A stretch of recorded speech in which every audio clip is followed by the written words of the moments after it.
أعوذ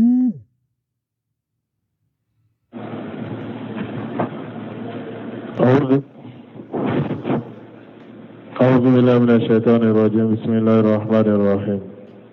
كتاب التوحيد. باب ما جاء في التغليظ في من عبد الله عند قبر رجل صالح فكيف إذا عبده. قال فقد نهى عنه في آخر حياته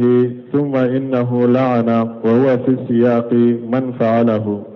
والصلاة عندها من ذلك وإن لم يبنى مسجد. وهو معنى قولها خشي أن يتخذ مسجدا فإن الصحابة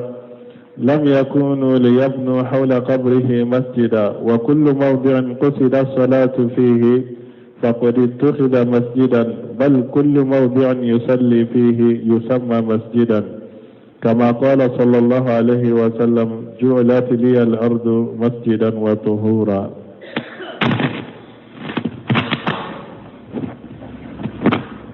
بسم الله الرحمن الرحيم والصلاة والسلام على نبينا محمد وعلى آله وأصحابه وسلم تسليما كثيرا.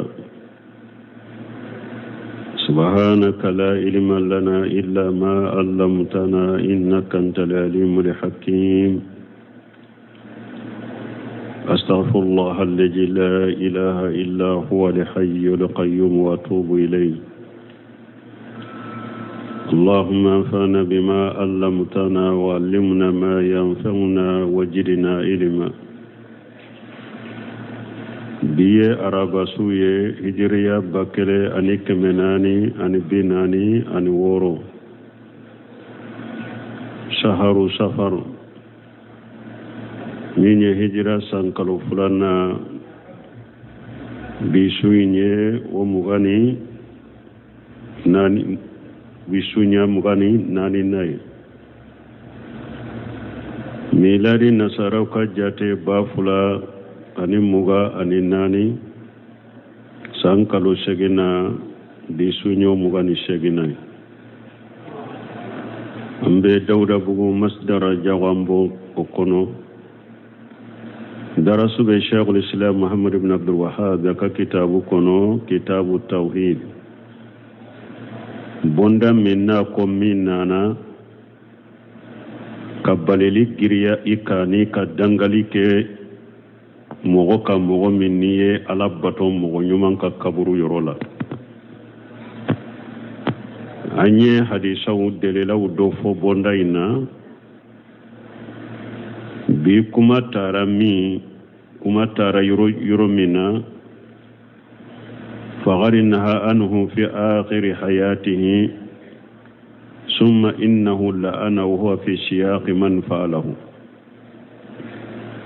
Sheikh Muhammad ibn Wahhab ko faqad naha anhu fi akhir hayatihi shidenye mogo bali ka kaburu mina ku ke salliro ni misiriye shidenye mogo balala akanya na mayallaba summa innahu lana man huwa fi siyaq man falahu ثم إنه لأنا وهو في سياق من فعله. وكفى أي دنغاليك كمو دنغا كاتو سيا شكرلا ni mogo min y'o kɛ ka misiri jɔ kaburu la ou bien ka kaburu kɛ saliyɔrɔ ye cire ni danga tigi danga k'a to saya sikara la. Muhammad ibn Abdul Wahhab fule Sheikh Muhammad ibn Wahhab fule ka kuma min fɔ nin ye Sheikhul Islam Ibn Taymiyyah ka kuma de don na sagira ka kuma na bina sarahu la cogo min. Wa salatu indaha min jalika wa illam yubna masjidu. Ewa ka salli kaburu yɔrɔ la a bɛ kaburu minali de la k'a kɛ misiri ye hali n'a y'a sɔrɔ i ma misiri jɔ ye. Ni kɔni sallira kaburu la dɔrɔn hali n'i ma misiri jɔ a ka kɔrɔ dɔ ye ko i ye kaburu mina k'a kɛ misiri ye. wa huwa maana qawliha ode anka bay amba aishato ka kuma mana ye khashiya an yutaqaja masjida ciden sirana nale ka kaburu bora ukana mina ka ke misiriye fa inna sahabata saybaw lam yakunu liyabnu hawla qabrihi masjida saybaw tunte misiri jo ciden ka kaburu kerefewo ne ay ciden sirana nale kaburu bora keneka akana mina ka ke misiriye la nyinite ko shebo be misiri jo ciden ka kaburu kerefe ay shebo toke me la nyine munye salliro ni sallira kaburu nyoro la durya mina ka ke misiri ciden ka la nyine tunyo ode wa kullu mawdi qusidati salatu fihi faqad utrija masjida yoro niyo yoro kere ya ka salliye iyo o yoro mina ka ke misiri kaba arini ni misiri jolente bal kullu mawdi yusalla fihi yusamma masjida ako otoye yoro ni sallira ye o yoro be wole ko misiri har ni ya farda kelen salli yoro me boy o yoro be wole ko misiri kama qala sallallahu alaihi wasallam comme ni cide nya fo cogo malaka tanu na kisi baka juilati li al ardu masjida wa tahura cide ko alaye misiri alaye dugu kolo yoro beke alema misiri ani seneya mana salli yoro cide kam manto dugu kolo fa anfa ni salli wakati sore ikam misiri bi bolo salli yoro bi bolo be salli ni jiti bolo aka buguriye ima ewa sene ya fenye bese kata ya mamuke donc misiri korote konye misiri jodoro ay ni salira yoro iyo mina koke misiri nantara sarafu tiguma qawluhu faqad naha anhu fi akhir hayati haja min kalami shaykh al-islam ibn taymiyah Sheikh Muhammad ibn Wahhab fuleka nin kuma min fo ninye ibn taymiyah de ka kuma ye اقتداء الصراط المستقيم جيجو فلانا كمي أن بيشغني دورو اقتداء الصراط المستقيم جيجو فلانا كمي أن بيشغني دورو بونتمي أن كما فو يرودلا وقوله فقد نهى عنه في آخر حياته ناكو تشيدني بالي كالا كا نينما يلبنا دمير يعود إلى النبي صلى الله عليه وسلم دمير بساقي كتاچيد نما على كترنا كشباكا والمنهي عنه هو اتخاذ القبور مساجد چيدني بالي كني موني ايا ام بالي مننا انكنا قبرو كه مشيريه قبرو كنا كساليروي چيدني مغو بالي نينا اكنيا نما يالا بنا مغو كنا قبرو كه مشيريه قوله وصلاه عندها من ذلك وان لم يبنى مسجد عندها أي القبور وقوله من ذلك أي من اتقاجها مساجد ناقو نسلر كبرو يرولا كو أوبي أولا أوبي منا نسلر كبرو يرولا أبي تيدي نيامبالي كبرو مكانك مشيري منيا أبي دوكونو نيكو نسلر كبرو لا درو cidenye balide minke ko an kana kaburu mina ka ke misiriye ni sallira kaburu yorola obo ode kono obe balile kono balile juma an kana kaburu mina ka ke misiriye ka salli kaburu yorola dro obo kono wala haja ninka fala tazuzu salatu inda al-qubur sallite daga kaburu yorola wali haja naha nabi sallallahu alaihi wasallam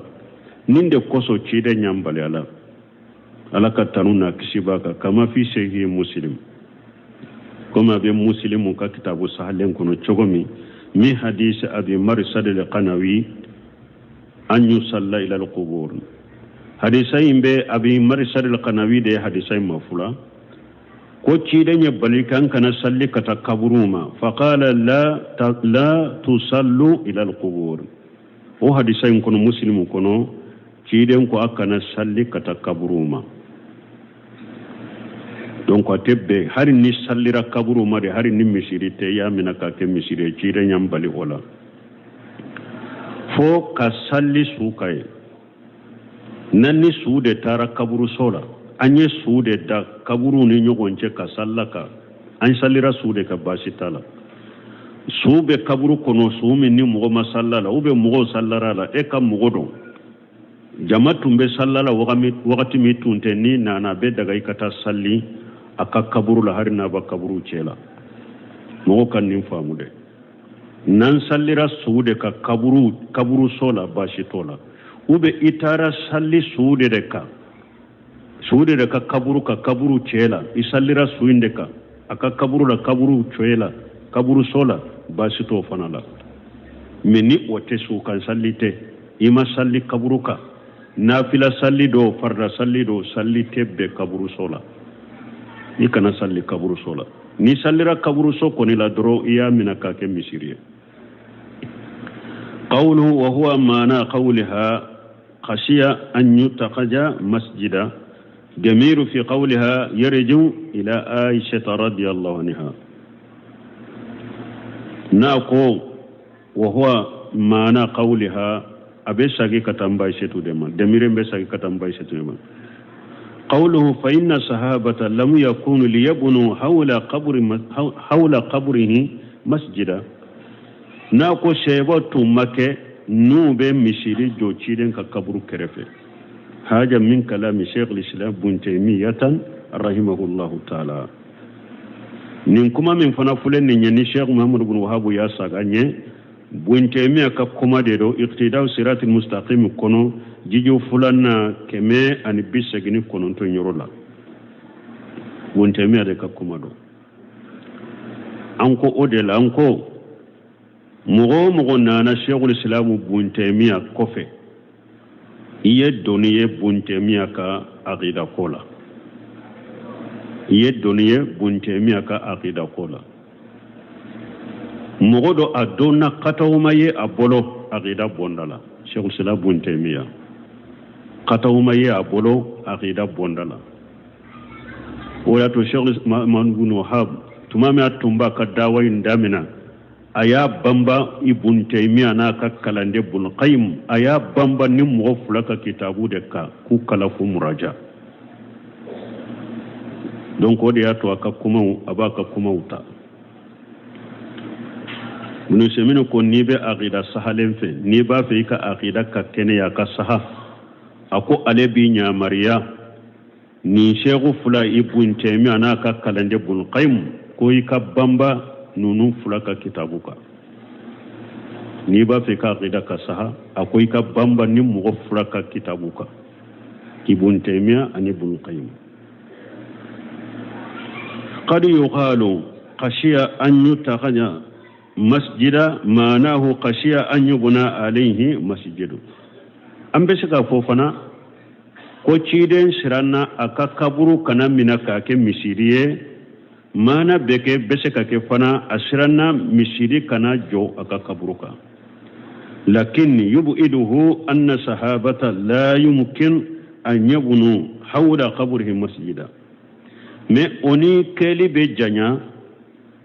parce que saybau ateseka ke ko saybau be misiri jo ciden ka kaburu kerefe oteseka ke saybau bolo lianna masjidahu mujawiru li baytihi parce que ciden kam misiri ba ka so kerefe de fa kayfa yubununa masjida akhara e shebo be saka misiri wore jo chogodi haja shay mustahilun bi hasabi al adat ni nyoko de hada madon kala da kuna tesaka do hakilila fa yakunu mana qawliha wala an baishatu ka kuma mana beke qashiya an yuttaqaya masjida ay makana yusalla fihi ciden ka kuma kalla nyini beke an bai shetu ka kuma kalla nyini beke na ko ciden shiranna aka kaburu kana minaka ke misiriye ay akana ke minaka ke salliro ni mugo be salliye wa illam yubna al masjid harina yasru misiri ma joy ciden shiranna ka kaburu kana ke salliro harina yasru misiri ma joy wala rayba shikatala anna asla at-tahrim bina'i al masajid al qubur anna almasajid makanu salati shikatala ka folle siriye a haramwelendo ewa misiru ka jo kaburuka lisirila adonendo haramu yalendo misiru ka jo kaburuka anna almasajida makanu salati adonendo fana lisirila kum misiri yede salliro de togo edro ko misiri والناس ياتون إليها للصلاة فيها بس كسليرو مغو بنا أو أيروما كنا سلي أدونين دو فنان المساجد مكان صلاة كم مسيرو يسليرو دي ولا ريب شكتالا أن أصل التحريم بناء المساجد على القبور لسر منا أحرام يرى مسيري كنا جو كبروكا أن المساجد مكان صلاة بس كمسيرو فلي سليرو ديرو والناس ياتون إليها للصلاة فيها مغوبنا مسيري لا بروك صلى قنودي فإذا صلى الناس في المسجد بني على قبري بني مو سليرا مسيري كنوفنا مسيري من جورا قبرك فكأنهم صلوا عند القبر أبيكم يسليرا قبر يرولا فالمحجور الذي يوجد في بناء المساجد على القبور أو بليل من بسرو ني كبرو ني مسيري جورا كبرو كا ني مسيري جورا كبرو كا بليل من بسرو ولا يوجد فيما إذا تغيج هذا المكان للصلاة أو بليل بسرو ني كبرو يرو فنا من نكا كسالي يرو أو بليل بسرو أو فنا لا وإلا يبنى مسجد هرنا يسر مسيري مجوي فتبين بهذا أبانغراني ساسا نيني أن اتقاج القبور المساجد لهم مانيان كوكا كبرو منا كوكا مسيرية أبي بانغاني نيني سيسا ككبرو منا كاكا مسيرية مانا فلابالا الأول مانا فلو أن تبنى عليها مساجد كمسيري جو كبروكا oye mana folo nu ko kaburu kana mina ka ke misiriye mana fula bala mana folo ka misiri jo kaburuka asani mana fulana an tutqaja makana li salati an tutqaja makana li salati indaha ka kaburu yoro mina ka ke salli yoro nabe salli kaburu yoro la wa illa yubna al masjid harina yasru misiri majoy fa idha kana هؤلاء القوم مثلا يجحبون إلى هذا القبر مو نا ياسر نمغم مثاليلا وبيتا ننقبرولا ويصلون عنده وبيسال قبر يرولا ويتخذونه مصلى وباكك قبر يرو من كاكي سالي يروي فإن هذا بمعنى بناء المساجد عليها نمانا بنمبكمي ويمسير دي جواكا وهو أيضا من اتقاجها مساجدا واتقوني نمبي كبر من علي دلك كبر من كاكم مسيري نمبي ودفنو دونك فامونا وا نوكو كبرو كناك مسيري مانا فلا دبالا كم مسيري جو كبرو ولا وبي كم مسيري جو كبرو سوي نونون كرفه كبرو كما مسيري اي كبرو مننا كاكم مسيري تشيري نيامبالا فلنا ni mɔgɔ minnu ye kaburu so dɔ kɛ ou bien ye kaburu dɔ k'i ka saliyɔrɔ ye i bɛ sali ye hali n'i ma misiri jɔ ye i fana donna hadisa in kɔnɔ i ye kaburu min na k'a kɛ misiri hali n'a y'a sɔrɔ misiri jɔlen t'i bolo ye qawluhu wa kullu mawdin qusidati salatu fihi faqad uttaqija masjida n'a ko yɔrɔ o yɔrɔ ni mɔgɔw y'a kɛrɛkɛrɛya ka sali ye o yoro minana ka ke misiriye kaba Sheikh Muhammad ibn Wahab ka kuma min fule ninya na ko yoro ni mo ya kere ka salliye o minana ka ke misiriye kaba wa haja yashhadu lahu al-urf no simin ko rahimahullah kullada be sharia la hada madon kallada abe sharia ke nin kuma yinye fa inna an-nasa alladhina lahum masajidu fi makani a'malihim kal wijarati wal idarati bon mogo munu ni ewa misiri bu bolo u ka baara yɔrɔ la komi minisiri sow أن يبدرون لا سالتا واحدا منهم أين المسجد ni ulu iye ulu dora kele nyininka itara uka idara la ube itara uka ministry sola nuku dola kele ma aka misiri bemi la sara ila al-makan alladhi ittaqazuhu musalla yusalluna fihi ube korea ke kayoro jumanyirila uye yoro milabbe nube salliya har ni misiri jolente ugo yoro de iraila ko misiri fule ubu ka saliro de irila saliro min bi bolo ministry so in kono ube saliro min bi bolo ka idara in kono ubu ka saliro inde irila ma annahu lam yubna kafara kafana kasoro yoro majjo misiri majjo lakin lamma kanat salatu tuqsadu fihi sara yusamma masjida metuma min yoro in kera uba kere kere ka salliye Allah bana si sauba wale ko misiri ni tara bara yoro la ni salli wakati sera nuko aka misiri be ube salli yoro be mu ube salli yoro mi hari ni misiri jole ente ubo yoro de irila donc o yoro tellement que uba kere kere aka salli alabana misiri kam misiri to ko uba wala ko misiri qawlu wa kullu mawdi usidati salatu fihi faqad utqiza masjida fa qawluhu masjida ay makana lisujudi na ko yoro be ni mo ya kere kere ka salliye ko minana ka ke misire kaba ko la nyini mu ye munyen ni masiri fanala ay makana lisujudi ko o yoro minana ka ke sujudi yoro e kaba o yoro minana ka ke sujudi yoro e kaba wa haja ma'ana salis jaidu ala mana yayni al awwala yayni ko misiri kola kaburu minani ka ke misiriye anye mana fula fo kateme nimbena ke mana sabana de sisa la nyini sabana ni mana sabana de fule ni mimbe fara mana fula inka wa huwa an yuqala wa yamunyanka fo kullu shay tusalli fihi fa innahu masjid yoro nibe salli yede o yoro togode ko misiri ma dumuta tusalli fihi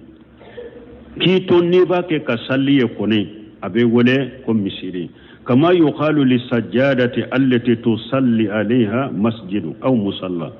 abe komi tapi minyere nibe salli tapi minyere ka tapi mbe wole ko misiri tapi mbe wole o salli wero parce que be sujudi kaka wa in kana li qalib alaiha ismu musalla mi harin na ya sura be fwa ka kachaya kafo salli yoro de isimu musalla de be fo tapé ka kachaya me sujuru yoro fana dero donc si sa mana sabasorola ni ciden ko kaburu kana mina ka ke misiriye ka kabunu mina ka ke misiriye mana sabasorola mana folo ka ewa misiri jo kaburuka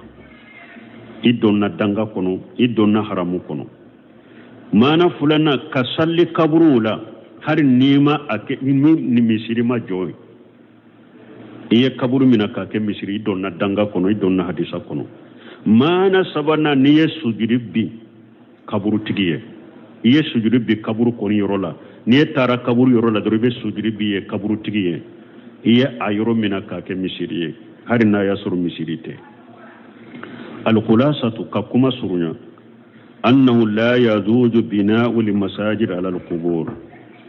ate daga misiru ka jo kaburuka li'annaha wasilatu ila shirki parce que sirado de kata mushrikiyama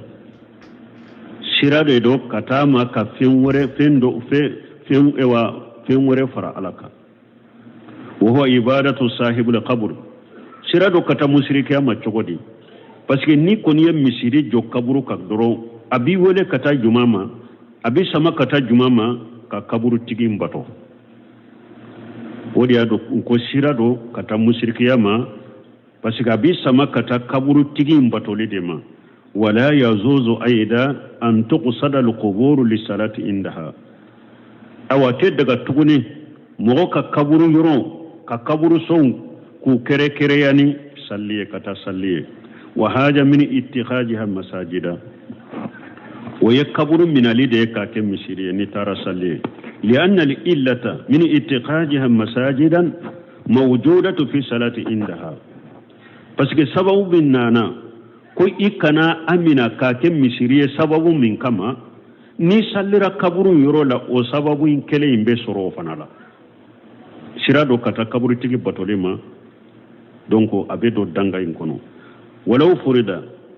misali la nakira anna rajula yajhabu ila al-qabr wa yusalli inda qabr waliy min awliya ala jami misali annanya ke akake mugodo na tara kaburula atara salli kaburu nyorola waliju ka kaburu waliju do ka kaburu aka alayre ka galon fola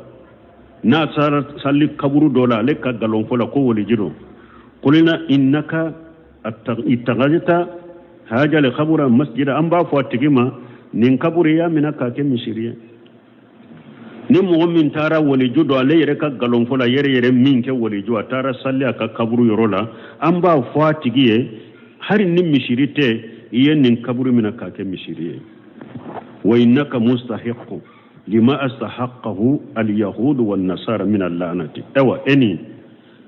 danga kaka ibero danga kono danga bisoro ni danga kaka danga mi ni yahudiya una kaka danga mi ni nasara una kaka cire nye danga mi fo yahuda ni nasara ni hari fana tara salli kaburu de yorola ima misiri joye idonna danga inkono danga imbi fana soro komi danga nye yahuda ni nasara soro chukomi وفي كلام الشيخ الإسلام بن تيمية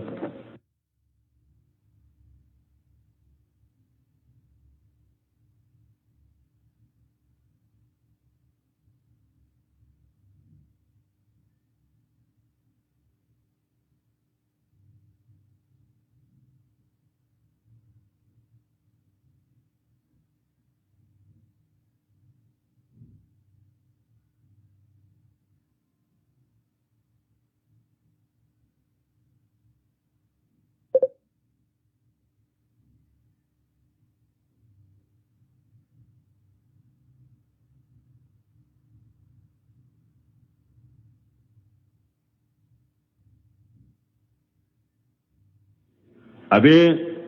شيخ الإسلام بن تيمية ككمينا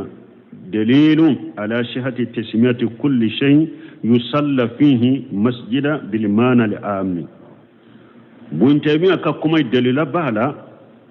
كو أسهلندو يورو سالي دي بكي ني سالي دي بكي أنكا ولي كم مسيرين غرباليلا دليل بن تيمية ككمينا كو يورو دو ني سالي بكي o yoro la abe daga o yoro ka wele ko misiri hari ni misiri ma joye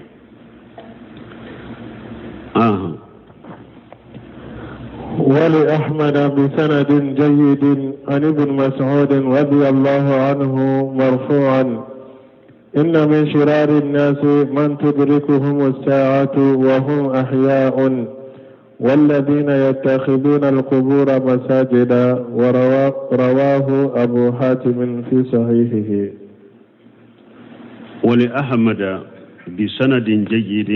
عن ابن مسعود رضي الله عنه مرفوعا أدساننا كبو أحمد بن مسند أحمد بن حنبل أنانا أحمد بن حنبل مانا أكا مسند كنو ni sanadu min kanyi ka abu masudu bolo ka hadisa in korota ka ta ciden masallallahu alaihi wasallam inna min sirarin nas ciden ko abe hada madun ka juguma wula mana mugo munun ka jugu ka teme hada madun to beka man tudriku hum sa'atu wa hum ahyaw mugo munu ni jiya wole wakati bu soro nyana mayala ni nya mugo folowye والذين يتخذون القبور مساجدا أني مغمون بكبر منا كوكو مسيريه سرهو كنا بنا فرنفانسيا ni hadisa la ciden ko mugo fula be ulu de kajuguni jiyan ka mugo be qiyama be wuli mugo munun ka kuto jiyan kono kuto nyana mayala jiyan kono mugo jugu de do mugo kam mugo jugu de do mugo fula naw mugo munun be kaburu mina ku ka misiri yo mugo kam mugo jugu de do qiyama te jo mu'mini kaw ni jiyan be wula te mu'mini soro jiyan kono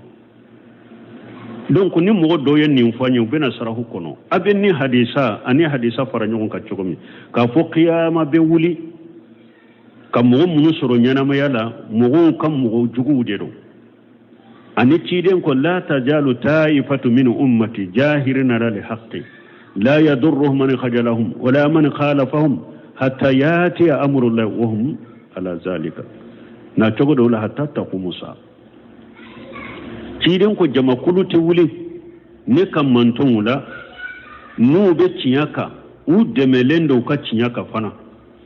ni mo mi nyu u ka demeli toye u be ni mo mi nyu soso o tu toro u be u ka ciya de ka usabatile u demele fokata ewa ala yere ka jiyan wuli u be fokata ewa qiyama jo bo sunna mo wadi sunno janda famu salaf salude fulen ni ci den ko be jiyan kono fokata jiyan wuli bo afana fora ya ko jiyan be wuli mo ko jugude ka u be fara nyon ka cugodi oda to wato da na ya sur mo mun nya famu bolo deri sunno nonna u be kuma ninyo o jama kulufo mba fo ewa u demelendo ni mo mun nyu ka demeli to u be ye ewa usoso atu toro fokata qiyama yawa joli surnya fokata qiyama joli surnya wala ubu ka ciya ka demelendo fokata qiyama jiya wuli surnya lila mini jiya wuli surnya na ala be finye sumale ndo de nati o finye sumale mo ye mu'mini de abe doni kamankorola de kini mbo ibesa o finye sumale be mu'mini be falla fatu wonu o mu'mini be fatura kabo jiya kono de sa mo jugu be to jiya kono mo jugu dama de be to jiya kono wala jiya be wuli ulu de ka hadisa nonu be fara nyon kan to de la ben abe sarahu nyere kono donc ni nya yira na doro ko hada madun mo jugu ye mo fulade jamakulu fulade mo munu ni qiyama be joku to nyana ma yala kele jamakulu fulana munu be kaburu mishiru jo kaburu ka mo jugu de do arwahu abu hatim fi shahihi abu hatim yani hadisa bo aka dawa kitabu sahalen kono قوله مرفوع المرفوع ما أسند إلى النبي صلى الله عليه وسلم نقول لأحمد بسند جيد أن ابن مسعود رضي الله عنه مرفوع يمني ويمين سمبك تشيدما كفو تشيدن يافو قوله إن من شرار الناس من للتبعيد شرار جمع سر donc nako inna min shirari nas min lili tabidi abe mugo kam mugo jugula mugo bete mugo kam mugo jugu shirari jamu sar fen jugu farale nyugon ka wode shirari mislu shihabi jamu sahabi masalan nuko asihabi jamu sahabi farale nyugon karabu kan wode asihabi والمعنى أشهاب سر لا يني منيا حديثنا مغو جوغما دونكو مغو منونيا مغو جوغما دونكو وفي هذا دليل على أن الناس يتفاوتون في سر دليل بني حديثنا كم مغو تكليني جوغو يلا مغو كجوغو نيغو نيده parce que kon min sirari الناس مغو كم مغو جوغو كجوغو ni ya yira mogo jugu yere ka jugu nyogonye jugu maw yere tekelenya de jugu mogo jugu yere fana ka jugu nyogonye wa anna ba'dahum asadd min ba'di mogo do ka jugu ya ka gele ka teme mogo do ka hadisa yo yiranna mogo jugu fana dama tekelenya mogo do ka jugu ya ka gele ka teme do ka wa qawluhu man tudrikuhum sa'atu min ismu mawsul ism inna وساتو أي يوم القيامة ساتو يموني قيامة يوم القيامة وسمئت بذلك لأنها الداهية ويا قيامة ولا كو قيامة منا باسكو فين سيران لندنو وكل شيء داهية عظيمة يسمى ساعة فين فين يكوا فين سيران لمباي نيكو بادو وبا ولا كو ساعة كما يقال هذه ساعتك في الأمور الداهية التي تصيب الإنسان كم ني أرابو بافو نيكا كوغلون وغتيه وبوفو مغوية إكا كولا كومي نانيما كومي سرالين دا جرلين نا يسرو دونك بافو أما هذه ساعتك نيكا كوغلون كوغتي جلون دويه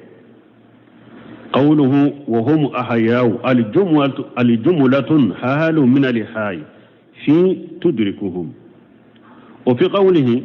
تدركهم الساعة وهم أحياء إشكال نعم نيمين فو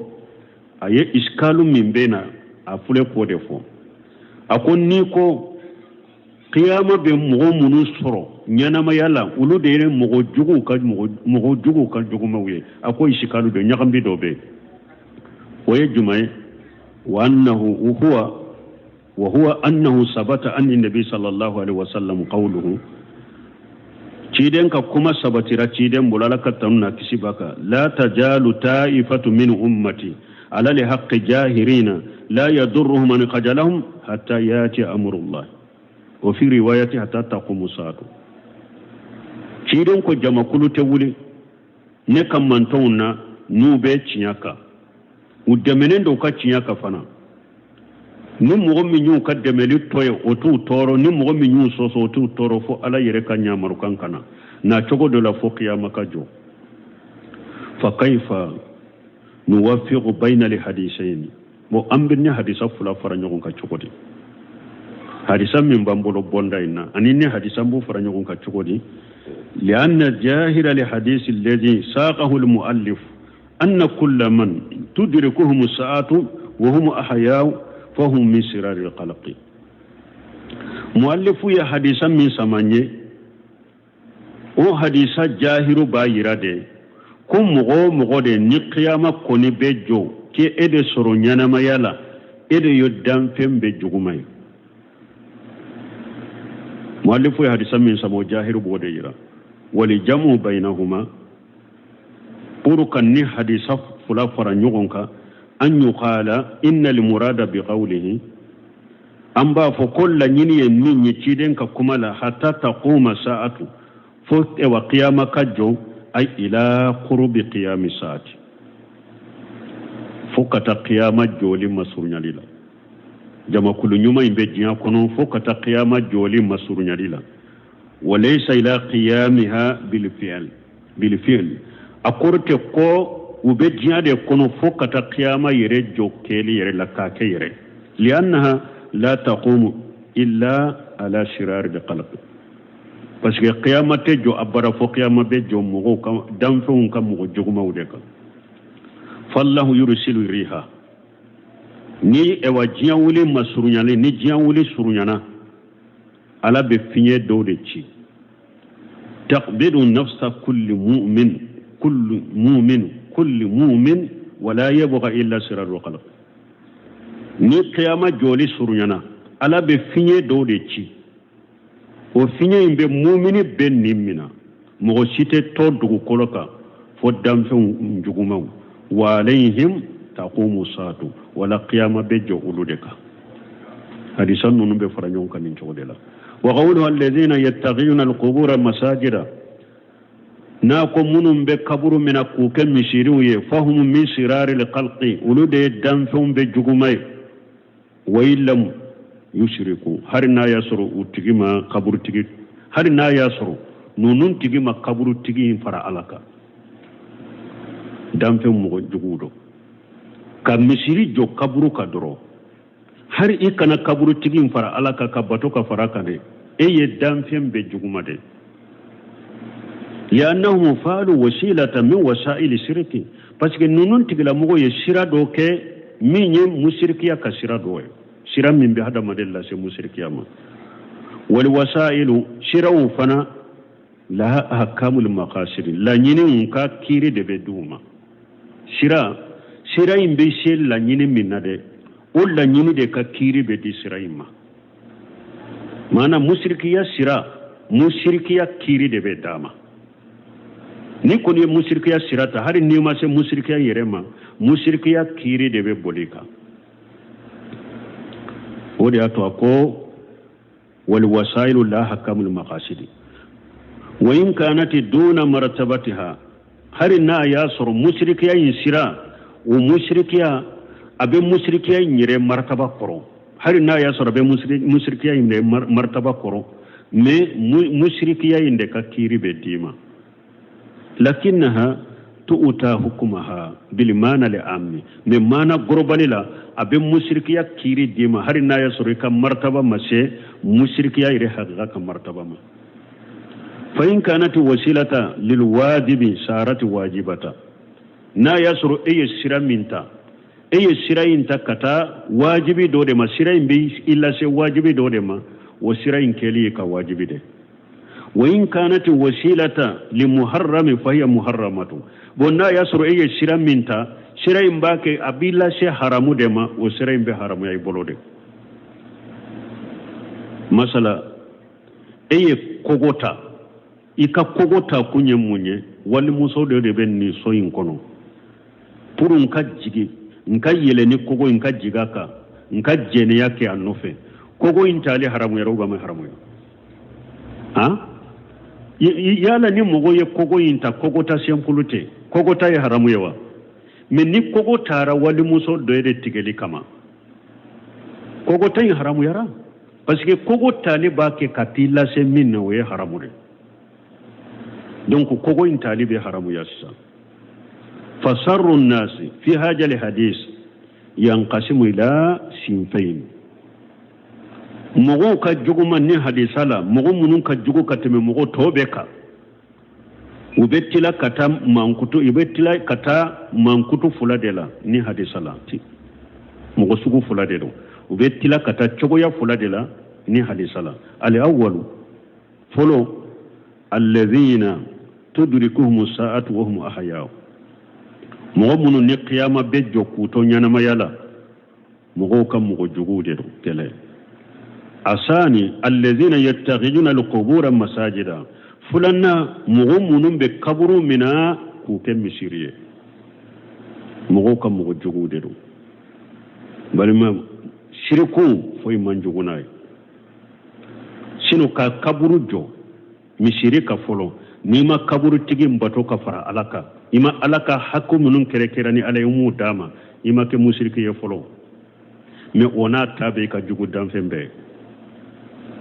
la hawla wala quwwata illa billah bon niya tigi bato de misiri jora kaburu ka doro ima tigi bato yere ima fara alaka yere de me ka jugu ni danfembe niya bato do donc on debe silamaw debe ko jugu bele bawla nu taado be ko jugu la fana wodi ato anko shirikin mo chama mase ka shirku famude mushriki foy man jugu ni mushriki ya fe mam jugu mushriki ya o ka jugu ni fembe me tellement que tawhidi ma do mo be mushriki yake amambo nyugo mo nyekoro amambo mo nin kono a juguya bonyalete mogo nin kono parce que ute tawhidi do balere min be tawhidi o ta do kolokolo ni juguma ni ko jugu min be shirkiya ko fe uto do wala mushrikiya ani mushriki o fege yalendo mogo chama nyokoro jian kono si sanka jamana wala tawhidi famu baliya ko so nya fo chokomi jamana infule nu somina mogo la ko abe muso ko la wali muso tigela ube ala kan kisama ye konoda wali dendo la wali muso dola na yasro almami de do bebe nyugala ube wuli de ke ka boli de ke fo har ube do famawla ka ge aka bwanka almami yala jene akela do ala kan kisi ni salli wala la min kera oye iyera misiri la mogo be nyugu misiri nyere la ni e yele ndoroy parce que ye konoda wali dema o de fule misiri kono de fule ka misiri wala mogo be nyugu misiri la yere wote jene ya ye kabaira junmude ate mogo la bosilamiya kono ewa jene ya kela ayere kasalli be saha aka alimamiya be saha doni ke baga sima nyugon so sala silama fasike de retro aka salli be saha na yere sallira la ba ka salli mina aka alimamiya sahalendo salli wa jene yakela ka salli wole sahalendo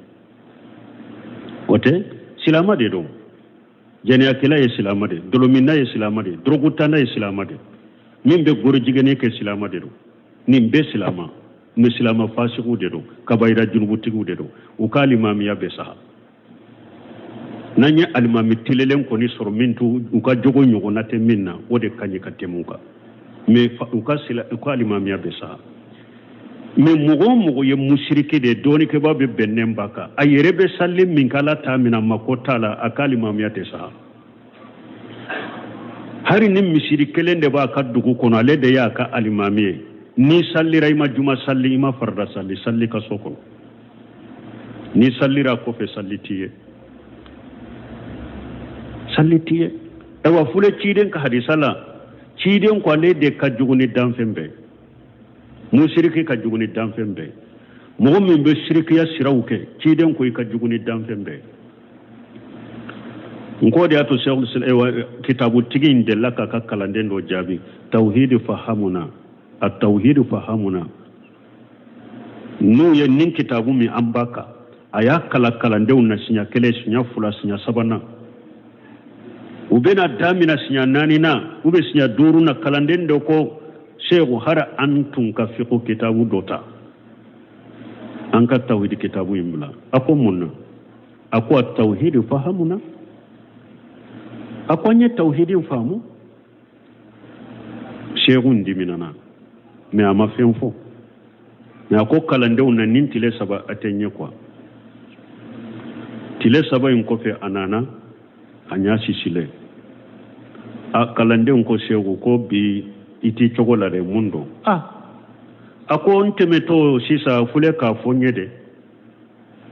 ko mugo dore do yeso kura dore joba ke kayele masokura kono dundun koroni uye ode kantige soyindala ko okisi jinna utoroma me ma dankaniya soro folo nye mugo do bila ko aka sege o kofe anana donwere ewo ko shegu kibariya yenye soro lawa ko nyenye soro kibariya inna dundi koroni kantige ko minfo o make cinyai ja kamalendo de be o de binna baka o de ye kafo nyogonya ke abano fe kalande ko a'udhu billahi wa ala ummihi a'udhu billahi wa ala ummi kabibaka ako wala akon ni yoro de la ibe jahili ka kuma do ko jahiliya de do at-tauhid fahamuna akon ne ya fo awyeya ko mo do de be yele masokura kuno yeddundun kuroni wa kantige jinay o ma awbo aw chogola makabako ola ne ko mo binna abaka aw fule ka o ke ko baye ka kabako de la est-ce que wu tawhid fam dundun kuroni kantigeli jinay o ka juguni kateme ka bibaka me dundun kuroni kantige jinay mushrikiya de woye aw ma o make aw bolo fembaye ka fonnim binna abaka o de kera ube aw ma tawhid fam wo ni jamana yin fana kono munum be bila mugo nye kata e wa kaburu so kata kantigeri ke kaburu la kata sujudi bi kaburu ya kata dafalen ke kaburu ya ka kaburu tigo baraka nyini tegere be fo odela ulu de be tanu ulu de be majamu ulu de be alimamu ya misidu bela mugotu contrôle mugotu nyugola bon ni min ke wa nyera e wa musoko galon dara min na dro bebe nyugola est ce que nya tawhid fam jamana ma tawhid famude fo tawhidin ka kala ka famude mushriki de ka juguni hadama dembe mushriki de ka juguni damfembe junubu to beye kabaira junubu de na be mu'min na junubu baba kana silama fasiru ma bo silamiya kono yomale khama do abati alaka jen koro na jara ala yala ba fo karasa ini jene ya min seraya ini dolo min seraya ini droguta min seraya nya farima tare janna kono no madya ala ya abido jahannaba kono ni ka drogun tali junubu hakke janna ka boyla ni ka dolo mi junubu hakke janna ka boyla ni ka jeniya hakke janna ka boyla ni ka jo e wa goro jogni junubu hakke janna ka boyla ibe boy be tare janna min ni mo ni mushriki ya seray ebe jahannaba kono de bo cogotila ibe dume jahannaba kono donc fo mogo kanin faamu jamana kono biriya munun fulenin jamana kono shirku munun fulenin jamana kono shira munun fulenin jamana kono kata musirkiyaw ma olu de ka juguni jamana fambe aw be wuli ka ewa faamu kele ku ye jamana nafulo dude sirate de mogo te sarade ubete ka soro aw karamogo baw be min ke kaburu ula kaburu barika nyini nonuna ani kantigere kaburu la aka jugu faamaw ye tani saba ube sinya bakele aka juguni faamaw ye sinya bakele aw ka juguni faamaw ye shirarun nasi aw ma fode kiden ka disa sahalendero aw de ye mogo be ka jugumay aka juguni jiya ka mogo be so be ewa mogo munun bolo kaburu la sanke be mogo munun bolo kaburu la kogo jolen be mogo munun bolo kaburu la misiru jolen be mogo munun bolo kaburu ka nu be woro doma bu barka nyini o ka juguni danfen be ye wulude mogo be ka mogo juguye ala kan kisala kan tangambalmu ala ka tawdi famu dama وفي قوله صلى الله عليه وسلم إن من شرار الناس دليل على أن الناس يتفاوتون أن يقال يتفاوتون في سار دليل بأننا كو هذا مدوم فنتكلني جويالا لأن بعضهم أصد من بعض فيه مغو دوكا جويا كجلي كتمدوكا كما أنهم يتفاوتون في الخير أيضا كم هيرا فناني نيومايا فنالا ni mogo te kelenyo o fana la cogo mi de jugunya fana la mogo te kelenyo juguya la li qawli ta'ala alaka kuma koso humu darajatu inda Allah wallahu basiru bima ya'malun alako mogo ye daraja chaman de alafe alaye masaminye mogo be bara ke donc ala ba beye bara nyuma kelo fana ye daraja chaman tigide doka daraja be do sampe doka hera be do be sampe ala be baraketa be do وذلك من حيث الكيمية كو كاليتي لا كو كاليتي نيومان كاليتي وتكلني فمن صلى ركعتين فليس كمن صلى أربع ني مغمني أركان فلا دي صلي عليه وني مغمني أركان ناني صلي أو يكلني باراو يركانتي لا أتكلني ولا ومن حيث الكيفية باراو يرفنا كيتشوغو هيراو فنا كيتشوغو بنيوغوني فمن صلى وهو قانت قاشع هادر القلب ليس كمن صلى وهو قافل ني مغمي صليرا اي صليرا اما فانتلم بك صلي كنو اسرالم عليك صلي كنو ادسكو هادر لم بك صلي كنو وني مغو كصلي تكلني مغمي صليرا حكلي تا كصلي نو ني كيفيه هيراو كلي كيميالا quantité ta kelewunte ke chogola kelewunte ni mogo mi yara kan fula salli alai nafila ube ani mogo mi yara kan nani salli awte kelenya ke chogol fanala ni mogo mi sallira e sallira ima fantile ibusira alanye idusku hadarile bi ka sallila ani mogo mi salla hakrita ka salli ate kelenya wa min haysu nawiyatu barau kan noniya ufana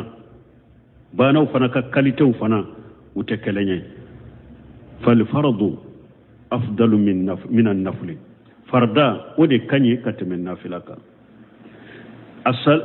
جنس صلاة أفضل من جنس صدقة صلي فنا كاليتي دي كوسا كتم صدقك لأن الصلاة أفضل الأعمال البدنية باسكو هذا مدين بي بارا وبارك على بارك نيكا فاريكولوي صلي دي كني كتم بك ala bato bekeni farikolo de salli de kanyi katima beka wa haja alladhi tadullu alayhi al-adillatu ninde do dalilaw be an kanda kata ninde ma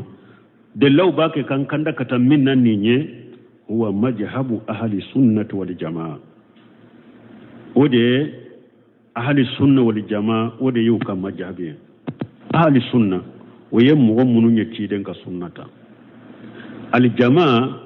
ويد نتيدن كهم على ما أنا عليه وشهابي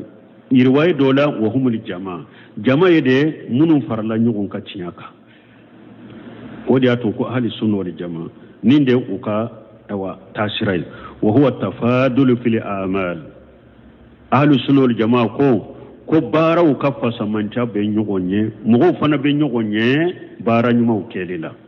hatta fil iman alladhi huwa fil qalbi yatafadalu an-nasu fihi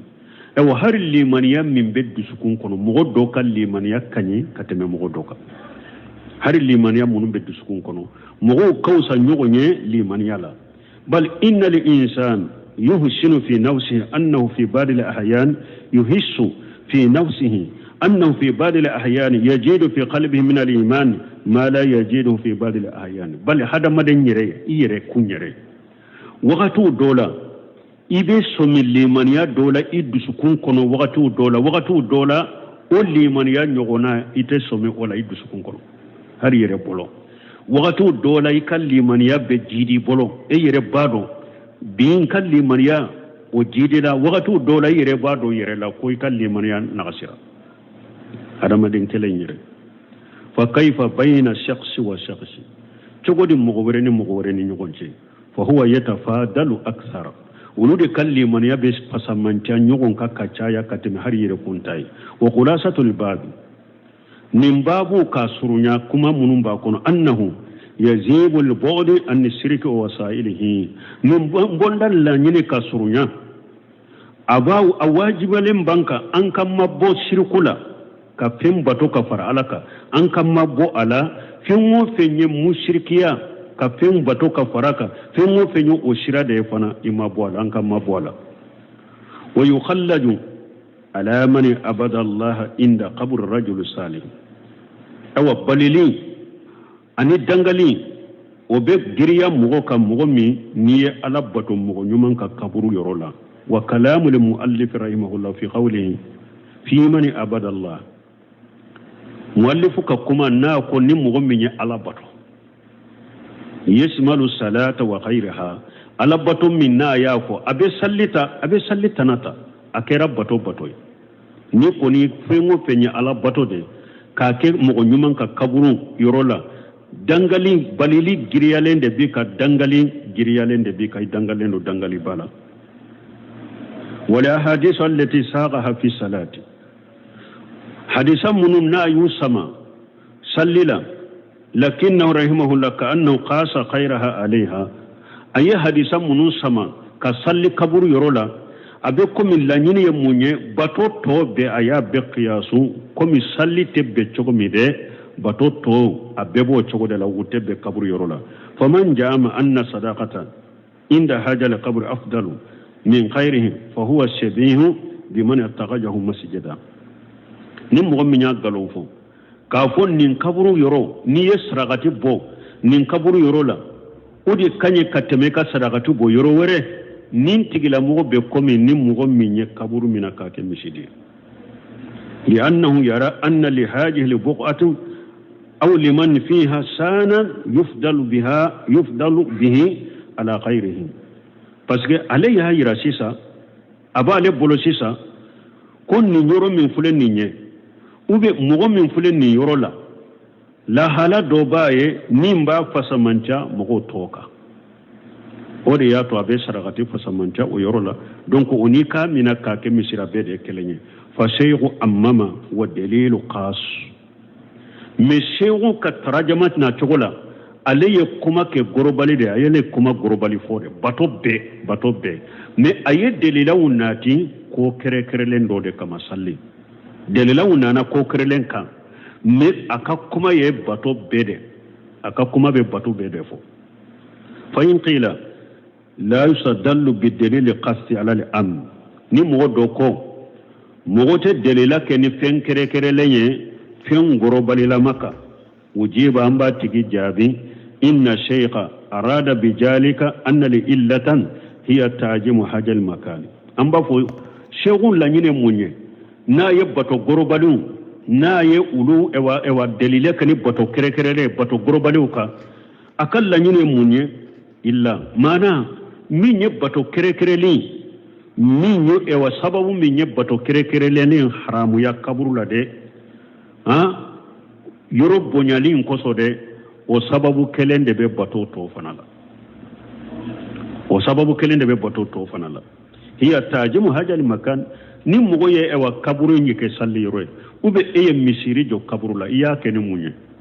yoro imbonya litia ka yoro imbonya wotea ni mogo minye sadakati yoro inkere kere fana ka sadakati ke ube iye yoro inkere kere ka dafalen ke lanyine munye yere imbonya litia ani salli bekera kelenya wala li kaunihi qabura yoro inkere kere ka yoro imbonya ko pasike kaburu de do wa haja kama yujadu fi salati yujadu fi ghairiha awa yoro imbonyali kaburi yoro imbonyali be soro salli la chogomi abe soro salli tanafana la o chogo kenenera min al ibadat bato tola fa yakunu ta'mim min bab al qiyas la min bab sumul an nas donc minye muallifu ka gorobali fo min fulene nye gorobali fora qiyasu bolo de ka ama fo konna sumba beta aya foni qiyasu yorode lahu سمول الناس له لفظا فيكون تاميم من باب القياس لا من باب سمول الناس له لفظا أكاكما لنيني غربالين أي غربالين فوني قياس يرودي مي أما غربالين فو كنا سوين بني بيتنا كاكما أما قد لك gorobali na konna simba beta ni kumainye me ayedere la ke ni gorobali nye qiyasu sallindela ani yoro imbonyali inshallah donc babu mabba mi atora masaila udela ni alay dresure iranna inshallah subhanakallahumma rabbana bihamdika ashhadu an la ilaha illa anta astaghfiruka wa atubu ilayk